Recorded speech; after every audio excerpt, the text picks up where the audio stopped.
तो क्या पढ़ना है उससे ज़्यादा जरूरी है क्या नहीं पढ़ना है। कि हर एक क्वेश्चन में शॉर्टकट लगे तो पॉसिबल नहीं है। शॉर्टकट मेथड फाइंड करने में अगर 5 मिनट लग गया, उसके बाद शॉर्टकट मेथड आ भी गया, तो क्या वो आपके लिए शॉर्टकट मेथड हुआ क्या? टेस्ट में नेगेटिव मार्किंग ज़्यादा हो जाता है। जो क्वेश्चन सॉल्व करते हैं तो जो आंसर आता है वो भी ऑप्शन में रहता है और जो अति आंसर है वो भी रहता है, जो करेक्ट आंसर है। यस, हेलो बच्चे, हेलो बच्चे, हाँ बैठ जाइए बैठ जाइए। ठीक है, देखिए आज हम लोग क्या डिस्कस करेंगे, शॉर्टकट मेथड्स। ठीक है, to get maximum marks in coordinate geometry and algebra. ऐसे तो कुछ पॉइंट ऐसा भी होगा जो पूरे मैथमेटिक्स के लिए भी एप्लीकेबल होगा। ठीक है, लेकिन पर्टिकुलरली बात जो आज करने वाले हैं वो कोऑर्डिनेट ज्योमेट्री पे और अलजेब्रा में कैसे ज़्यादा से ज़्यादा नंबर लाएं। ठीक है, पहला जो बात कॉमन है कि पढ़ाई करना पड़ेगा, वो तो है ही, बिना पढ़े ज़्यादा नंबर तो ला ही नहीं सकते। लेकिन पढ़ाई करने के बाद और कौन कौन से बातों का ध्यान रखने से आपका नंबर ज़्यादा आ जाएगा, मतलब आपका नॉलेज लेवल उतना ही है, लेकिन फिर भी एग्जाम में 2-4 क्वेश्चन ज़्यादा आपसे सॉल्व हो जाएगा। ठीक है, तो ये सब बातों पे हम लोग डिस्कस करने वाले। Welcome to everyone. ठीक है, तो इसमें ऑलरेडी जैसा कि आपको बता दिया है, आज जो भी है टिप्स डिस्कस करेंगे अलजेब्रा और कोऑर्डिनेट ज्योमेट्री पे। ठीक है, कि इसमें कैसे मैक्सिमम मार्क्स ला सकते हैं। तो सबसे जो पहला इम्पॉर्टेंट चीज है वो है, ठीक है, सिलेबस। सिलेबस पता होना ही चाहिए। अगर आप किसी भी चैप्टर का बुक देखोगे, ठीक है, पर्टिकुलरली मैथमेटिक्स का हमने देखा है, तो उसमें ऐसा ऐसा चीज है जो आउट ऑफ सिलेबस है, आउट ऑफ सिलेबस है। फॉर एग्जाम्पल कोऑर्डिनेट ज्योमेट्री में आप एस एन लोनी बुक का बात करते हो तो पहला ही डिस्टेंस फॉर्मूला है ऑब्लिक एक्सिस का, जो कि सिलेबस में नहीं है। रोटेशन ऑफ एक्सिस ये सब सिलेबस में नहीं है। तो जो सिलेबस में नहीं है वो तो बिल्कुल भी नहीं पढ़ना है। ठीक है, और जो कभी पहले नहीं आया है। अब हम लोग एक अपना सिलेबस डिफाइन करेंगे, जो जेई मेन प्रोवाइड करता है सिलेबस वो, प्लस PYQs, तो प्रीवियस ईयर क्वेश्चन में जो भी टॉपिक से क्वेश्चन पूछा गया है, ठीक है, उसको कंबाइंड करके और वो चीज हटाना पड़ेगा जो सिलेबस से हट गया है, उससे रिलेटेड टॉपिक को भी हटाना पड़ेगा। ये ऐसा क्यों बोल रहे कंबाइंड करना, क्योंकि कुछ ऐसा टॉपिक होता है फॉर एग्जाम्पल जैसे परमुटेशन एंड कॉम्बिनेशन है। अगर उसका सिलेबस देखेंगे तो सिलेबस में सिर्फ इतना ही लिखा होता है सिलेबस में, लेकिन क्वेश्चन कुछ भी आ सकता है। फॉर एग्जाम्पल जैसे ये क्वेश्चन है, नंबर ऑफ इंटीग्रल सॉल्यूशन का ये क्वेश्चन है, वो उसमें नहीं लिखा होता है। इवन एक्सपोनेंट ऑफ प्राइम पे अब क्वेश्चन आ रहा है। एक्सपोनेंट ऑफ प्राइम जैसे कोई नंबर है, उसमें 2 का पावर कितना होगा, मैक्सिमम 3 का पावर कितना होगा, तो वो सब सिलेबस में नहीं लिखा होता है। ठीक है, लेकिन क्वेश्चन आता है, इसलिए आपको बताया गया कि इसमें क्या ध्यान रखना है, PYQs ध्यान रखना है। तो अपना एक खुद से सिलेबस बनाना होगा आपको। ठीक है, सिलेबस प्लस एक्स्ट्रा थिंग्स जो से क्वेश्चन आता है लेकिन सिलेबस में मेंशन नहीं है। ठीक है, सिलेबस में मेंशन नहीं है। जैसे ये सिलेबस है, कुछ आपको जेई मेन का ये सिलेबस है, लेटेस्ट सिलेबस है जेई मेन का, इसमें काफ़ी कुछ नहीं है। जैसे पेयर ऑफ स्ट्रेट लाइन नहीं है, ठीक है, और भी बहुत सारा चीज़ इसमें डिस्कस नहीं है। ठीक है ना, स्ट्रेट लाइन में बस इतना ही आपको पढ़ना है। लेकिन हम लोग करते क्या है, बुक से अगर पढ़ाई करेंगे, इनफैक्ट हम लोग भी पहले कुछ साल पहले जो पढ़ाते थे उसमें क्या करते थे, तो जितना चीज़ लिखा हुआ है वो सब हम लोग बुक को देख करके या फिर उससे रिलेटेड टॉपिक हम लोग डिस्कस कर लेते थे, जबकि उसका कोई यूज़ नहीं है। तो क्या पढ़ना है उससे ज़्यादा ज़रूरी है क्या नहीं पढ़ना है। ठीक है, ये बहुत ज़्यादा ज़रूरी होता है, क्योंकि आप गलत जगह अगर टाइम दे दोगे, 10 घंटा 15 घंटा उस पर टाइम दे दिया, उससे क्वेश्चन नहीं आए तो फिर दिक्कत हो जाएगा। ठीक है, अब शॉर्टकट मेथड में क्या क्या होता है, शॉर्टकट मेथड में क्या होता है, जैसे कभी ऑप्शन से हम लोग क्वेश्चन को चेक करते हैं कि भाई क्वेश्चन में ये कंडीशन दिया हुआ है, तो उसका आंसर मान लो पॉजिटिव नहीं हो सकता है, निगेटिव ही होना चाहिए। तो ऑप्शन में पॉजिटिव है तो उसको कैंसिल कर देंगे। जो इंटीजर है, ठीक है, मान लो इंटीजर आंसर आना चाहिए, इंटीजर नहीं दिया हुआ है तो उसको एलिमिनेट कर देंगे। This is called elimination technique. ठीक है, तो ये सब अलग अलग मेथड होता है। लेकिन अगर आप चाहेंगे कि हर एक क्वेश्चन में शॉर्टकट लगे, तो पॉसिबल नहीं है। ये भी बात ध्यान रखना है, हर चीज में आपको दो चीज सोचना है कि शॉर्टकट अगर पॉसिबल है तो करेंगे, नहीं पॉसिबल है तो उसमें टाइम ज़्यादा खराब नहीं करेंगे। ठीक है। Limitation of the shortcut method, this is not valid for या this is not applicable to every questions. ये सभी क्वेश्चन के लिए पॉसिबल ही नहीं है कि शॉर्टकट मेथड हो। ठीक है। जिसमें पॉसिबल है वो देखेंगे। तो कैसे हम लोग को पता चलेगा कि किसमें पॉसिबल है किसमें नहीं पॉसिबल है? ठीक है, किसमें पॉसिबल है किसमें नहीं है वो कैसे हम लोग को पता चलेगा?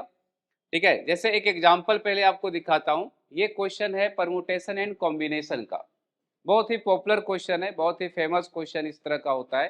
ठीक है, जो हम लोग ऐसे बोल सकते हो कन्वेंशनल क्वेश्चन होता है, ये तो आना ही आना है। ठीक है, इस टाइप का क्वेश्चन मतलब हम लोग जब भी पढ़ाते हैं तो ये क्वेश्चन जरूर पढ़ते हैं, इसको स्किप नहीं करते और क्वेश्चन आता भी है रेगुलर। तो ये शॉर्टकट मेथड से हो जाएगा। There are two different methods. ठीक है, एक बहुत ही शॉर्टकट मेथड है जिससे हम लोग सॉल्व कर सकते हैं। On the other hand if you talk about the other question, जैसे ये क्वेश्चन है, इसमें पूछा है 50th वर्ड, तो ये शॉर्टकट से नहीं होगा, उसमें जो लेंदी प्रोसेस है उसी से सॉल्व करना पड़ेगा। तो सबसे जो ध्यान रखना है हर चीज में, ठीक है, हर चीज में आपको ध्यान क्या रखना है, जैसे शॉर्टकट में फॉर्मूला याद करने वाला, ये शॉर्टकट मेथड नहीं है। शॉर्टकट मेथड डायरेक्ट नहीं बोल सकते हो, this is indirect shortcut method, जो आपका टाइम बचा दे। ठीक है, वही शॉर्टकट मेथड है। फॉर एग्जाम्पल हम लोगों को फॉर्मूला ये डिराइव करने आता है, मान लो एक्स स्क्वायर प्लस ए स्क्वायर है, अंडर रूट है डी एक्स है, ये फॉर्मूला ये डिराइव करने आता है। या फिर फुट ऑफ परपेंडिकुलर, अगर कोऑर्डिनेट का बात करें तो फुट ऑफ परपेंडिकुलर का ये फॉर्मूला होता है y minus Y one by B is equal to -2 times of A X one plus B Y one plus C, ठीक है, divided by A square plus B square. ठीक है, इसमें under root नहीं होता है, राइट। तो ये क्या है, x1 y1 उसका इमेज है, और इसमें लाइन क्या है, A X plus B Y plus C is equal to 0। ये फॉर्मूला याद नहीं रहेगा तो भी सॉल्व हो जाएगा, लेकिन टाइम तो बचेगा, और टाइम बचाना ही तो इम्पोर्टेंट है। एक घंटे में आपको 25 क्वेश्चन करना है। अगर आप सब नहीं करना चाहते हो, ठीक है, कम भी करना चाहते हो, तो 3 मिनट आप सोच सकते हो कि 3 मिनट आपको एक क्वेश्चन पे मिलेगा। अगर 20 क्वेश्चन करना चाहते हो तो वो तभी पॉसिबल है जब आपको फॉर्मूलाज याद रहेगा। ठीक है, अगर फॉर्मूला याद रहने से कुछ अच्छा होता है तो फॉर्मूला अच्छा है, आप भी अच्छे हो। ठीक है ना, जो यूज कर रहा है वो भी अच्छा है। ठीक है, तो ये बहुत जरूरी है। इन जनरल क्या होता है, जो बच्चा मैथमेटिक्स का होता है, ठीक है, वो जैसे उसको याद करने बोलो तो to be frank and honest कि बच्चा शो ऑफ करने लग जाता है कि हम मैथमेटिक्स के हैं, याद क्यों करें। तो ऐसा नहीं है। अगर आपको आईआईटी में जाना है, एनआईटी में जाना है, ठीक है, तो आपको ये सब ईगो छोड़ना पड़ेगा कि क्यों याद करें क्यों याद नहीं करें। ठीक है, जो जरूरत है, जो भी चीज़ का जरूरत है आईटी में जाने के लिए, याद करना पड़े तो याद करके जाएंगे। ठीक है, जो भी करना पड़े आपको करना ही पड़ेगा।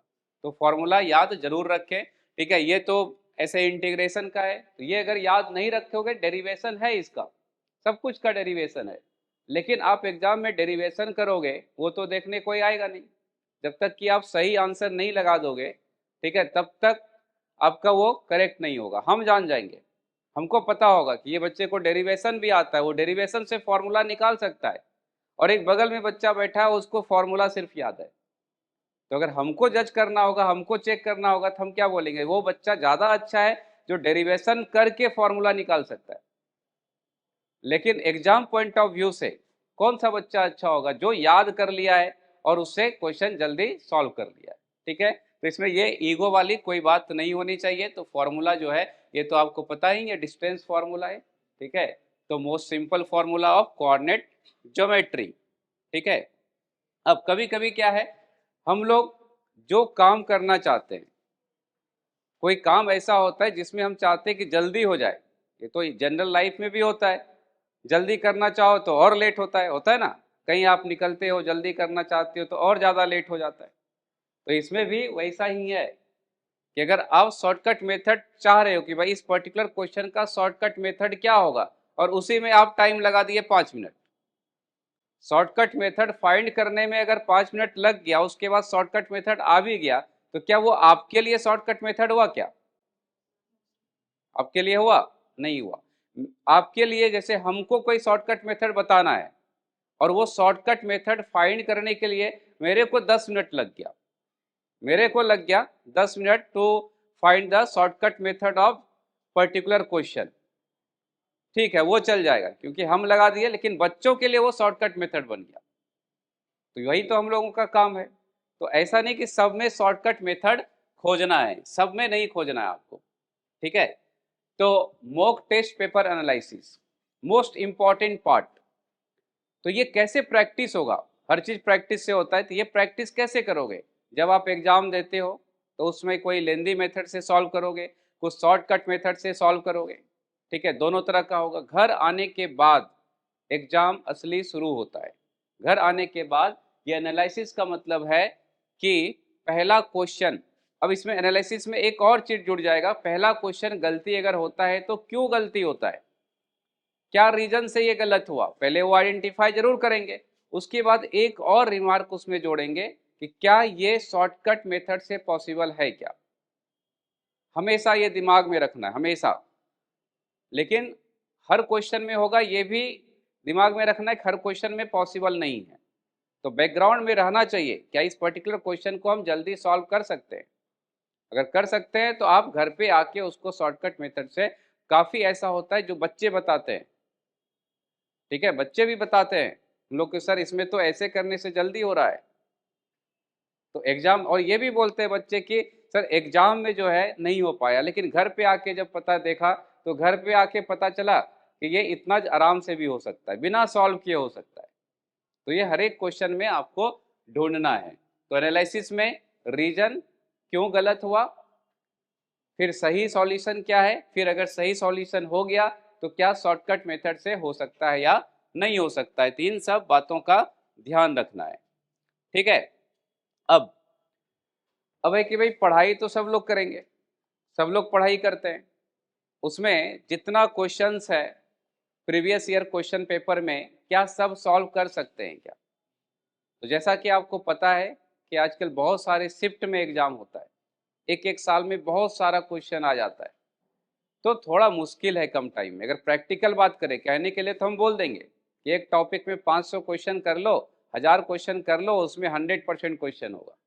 लेकिन प्रैक्टिकल कुछ अलग होता है। जो खुद सॉल्व करता है बच्चा, उसको पता होता है कि आधे घंटे में कितना क्वेश्चन हुआ, एक घंटे में हम लोग बोल देंगे 1 घंटे में 30 क्वेश्चन कर लो, 20 क्वेश्चन कर लो। बच्चा अगर सही से अटेम्प्ट करता है, पूरा टाइम दे करके ईमानदारी से, तो 10-12 क्वेश्चन, कोई 5-7 क्वेश्चन नहीं कर पाता है। ठीक है, तो ये प्रैक्टिकल बात है। तो हम लोग को क्या करना चाहिए, नंबर ऑफ क्वेश्चन कम करना चाहिए। तो उसमें कैसे नंबर ऑफ क्वेश्चन, ऐसा नहीं कि शुरू से 5 क्वेश्चन कर लिए, नहीं। आप देखोगे पैटर्न तो एक पर्टिकुलर प्रोफाइल होता है, कुछ ऐसा पर्टिकुलर प्रोफाइल होता है जिसका क्वेश्चन बार बार बार बार आता है। फॉर एग्जाम्पल, क्वाड्रेटिक इक्वेशन में न्यूटन फॉर्मूला, वो ऐसा लगता है कि एवरी ईयर क्वेश्चन आता है, हर एक शिफ्ट में क्वेश्चन आता है। ठीक है, वैसे ही ज्योमेट्री से थोड़ा रिलेटेड है, 2D नहीं 3D, शॉर्टेज डिस्टेंस, ऐसे बहुत सारा टॉपिक है। ऐसा बहुत एक लाइन का फॉर्मूला है, एक लाइन का कॉन्सेप्ट है, और वही बार बार पूछता है।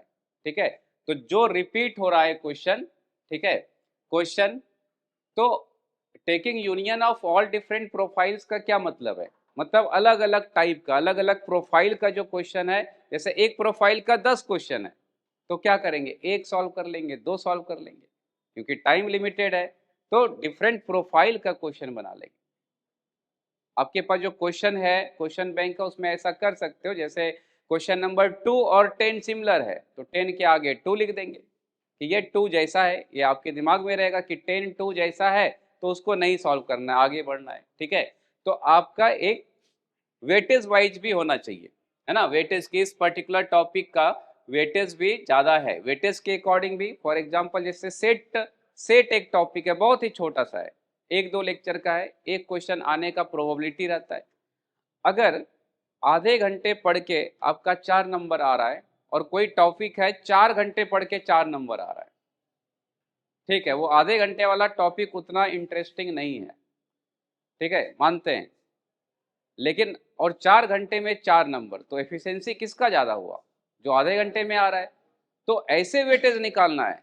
चैप्टर का नाम लिखने से कि इस चैप्टर का 3 क्वेश्चन आ रहा है, वैसे वेटेज नहीं करना है। वो चैप्टर कितने देर का है, आपको तो इफिशिएंसी का मतलब कम टाइम में ज्यादा नंबर लाना है, ज्यादा पढ़ना है। तो वह चैप्टर अगर 10 घंटे का है और 10 नंबर आ रहा है, ठीक है, तो 1 घंटे में 1 नंबर आ रहा है और आधे घंटे में 4 नंबर आ रहा है, तो ये ज्यादा अच्छा हुआ। तो ये सब एनालाइज आपको करना पड़ेगा कि कौन सा चैप्टर में कम पढ़ने से ज्यादा नंबर, इसी को बोलते हैं input output ratio. Input output ratio मतलब इनपुट तो कम दे रहे, आउटपुट ज्यादा हो रहा है, तो ऐसा टॉपिक को आइडेंटिफाई करना पड़ेगा, ठीक है। और एग्जाम में सबसे ज्यादा दिक्कत कब होता है बच्चों को? कब होता है? जब उसके पास डिफिकल्ट क्वेश्चन आता है। जब डिफिकल्ट क्वेश्चन आता है तो बच्चों को दिक्कत ये होता है कि वो क्वेश्चन तो नहीं बनता है, उसके आगे का भी क्वेश्चन नहीं बनने लगता है। तो उसमें आपको दिमाग में ये रखना है कि भाई ये तो सबके लिए डिफिकल्ट है, हो सकता है मैक्सिमम बच्चों से नहीं सॉल्व हो रहा है, तो आगे बढ़ जाना है। एक मेथड शॉर्टकट में ये भी है कि जो नहीं आता है उसको स्किप करके आगे बढ़ जाना है, जो आता है पहले राउंड में वही सब सॉल्व करेंगे, ठीक है। और सब कुछ का प्रैक्टिस आपको पहले करना पड़ेगा।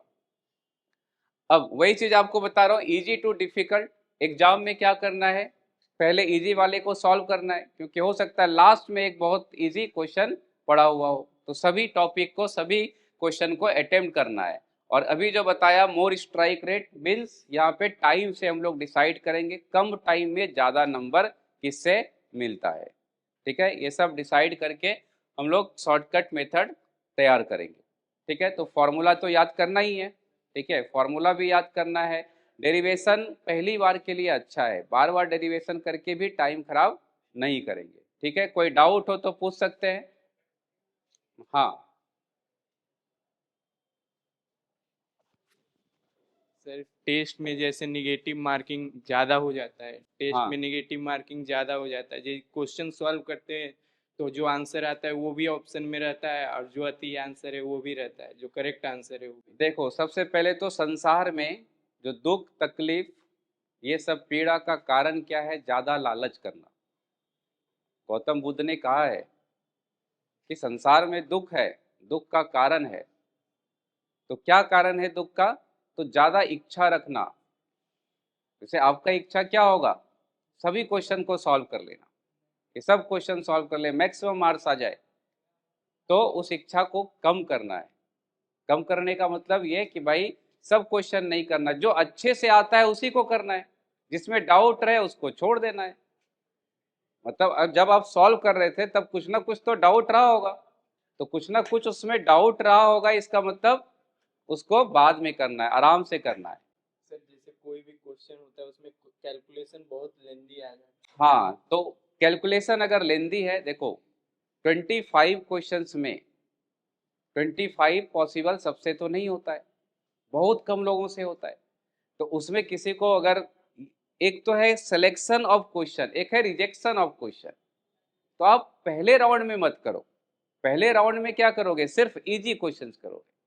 अगर आपको पता चल जाता है, 2-3 बात आपको पता चलेगा क्वेश्चन देख करके, इजी है अभी हो जाएगा, या आपको क्या पता चलेगा कि ये क्वेश्चन हमसे हो जाएगा बट ये बहुत ज़्यादा टाइम टेकिंग है, जैसा कि आपने अभी कहा। तो ज़्यादा टाइम टेकिंग है तो उसको होल्ड कर देंगे, ठीक है, रिव्यू के लिए मार्क कर देंगे, आगे बढ़ जाएंगे। है। फिर जब एक राउंड हो जाएगा फिर वो सब क्वेश्चन करेंगे। हाँ मैथ्स में ऐसा होता है कि 1 घंटा में 5 से 6 सवाल हो रहा है, कभी 10 से 12 सवाल हो रहा है, हाँ 15 कभी नहीं हुआ है। हाँ, ठीक है, ये तो घर की बात है ना, घर की बात मतलब होमवर्क के लिए बोल रहे हो, घर में जब ऐसा करते हैं तब। एग्जाम में भी ऐसे ही होता है, 10 सवाल से ज़्यादा नहीं होता है 1 घंटा में। हाँ, तो उसका रीजन यही है कि आप एक क्वेश्चन में ज़्यादा टाइम लगाते हो और कोई कोई ऐसा क्वेश्चन फंस जाता है जिसमें ज़्यादा टाइम भी लगा और क्वेश्चन सॉल्व भी नहीं हुआ, तो वो तो नुकसान कर देगा, ठीक है। इसलिए पहले ही उससे दूर हो जाए। जब आपको पता है कि ये मेरा टाइम खराब करेगा तो पहले ही दूर हो जाओ, नहीं तो आपका नंबर कट जाएगा। और और कोऑर्डिनेट के क्वेश्चन में डायग्राम बना देते हैं, उसके बाद अप्रोच करने में दिक्कत होता है उसको कि practice makes a man perfect, women are already perfect.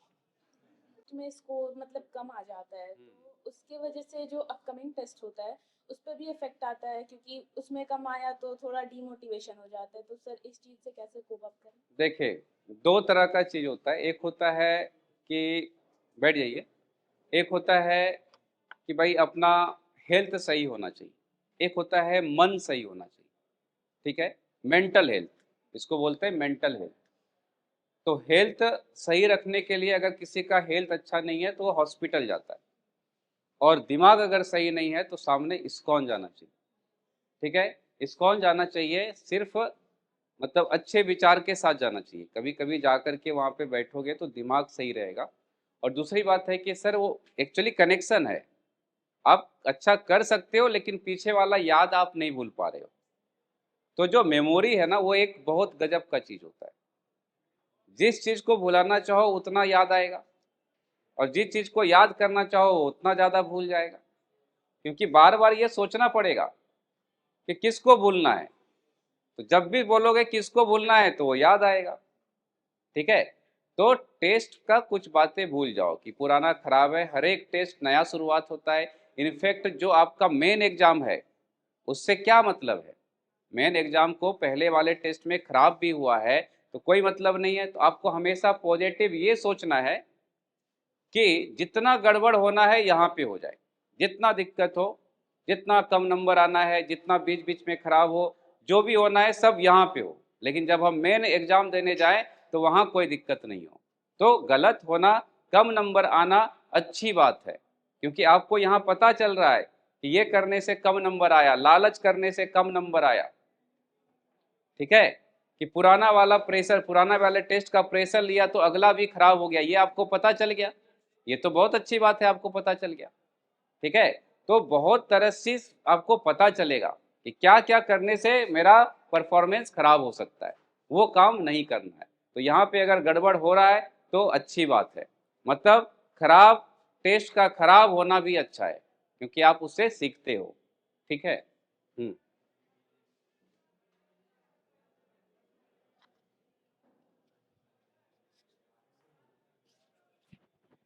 Sir revision करने के लिए टाइम नहीं मिल पाता है हाँ, रिवीजन ये देखो बहुत ही इंपॉर्टेंट बात है, रिवीजन इज अ की ऑफ सक्सेस। ठीक है, ये तो आप लोगों ने सुना ही होगा, सुने हो ना, इंग्लिश इंग्लिश थोड़ा एक दो लाइन तो समझ रहे हो। ठीक है, कि बिहार बोर्ड से हो प्राथमिक विद्यालय, मध्य विद्यालय, उच्च विद्यालय। उच्च विद्यालय से कितने बच्चे हो? हम तो हैं भाई, नहीं? अच्छा, पता ही नहीं क्या होता है high school Hindi medium pure. तो रिवीजन इज अ की ऑफ सक्सेस, रिवीजन करते रहना पड़ेगा। कोई भी चीज क्या होता है ना, लूप में चलता है। आपको एकदम प्रैक्टिकल बात बता रहा हूं, जो भी चीज आप पढ़ते हो फिर आप भूल जाते हो, पूरा नहीं, 60% याद रहता है, फिर आप भूल जाते हो, फिर दूसरी बार पढ़ते हो तो फिर 80% तक याद रहता है, फिर तीसरी बार पढ़ते हो 90% उसका याद रहता है। तो रिवीजन के लिए आपको करना पड़ेगा, रिवीजन बहुत ही जरूरी पार्ट है, तो वो आपको बार बार पढ़ना ही पड़ेगा। ठीक है, उसका कोई ऑप्शन नहीं है। शॉर्टकट ये है कि उसमें जो जो चीज़ पहली बार आपने पढ़ा, उसके बाद जो चीज़ आपको भूलने का चांस है, भूल जाते हो, उसका फिर सेकेंड नोट बनाओ, फिर थर्ड नोट बनाओ, तो छोटा होते जाएगा, इससे फिर छोटा हो गया, फिर और छोटा हो गया। कुछ बातें ऐसा होता है ना कि आपको आधी रात में उठा के पूछ ले तो आप बता दोगे, है ना? कुछ बातें ऐसा भी होता है मरते टाइम भी पूछे, अच्छा हाँ याद है, होता है। कुछ बातें भूल जाते हो, तो जो बातें ऐसा है कि कभी हमेशा याद रहे उस बात को छोड़ दो, वो चीज़ लिखना अब नहीं है। जो बात नहीं याद रहता है उसको लिखना है। तो कोई पर्टिकुलर एक पेज है, वो लास्ट में आप देखना, 2-3 रिवीजन के बाद 2-3 लाइन का बन जाएगा। ठीक है, चलिए, thank you so much everyone, all the best बच्चों। ठीक है, ऑल द बेस्ट, अच्छा करना है टेस्ट में। ठीक है, तोड़ फोड़ मचा देना है टेस्ट में, मतलब बेंच वेंच नहीं, एग्जाम।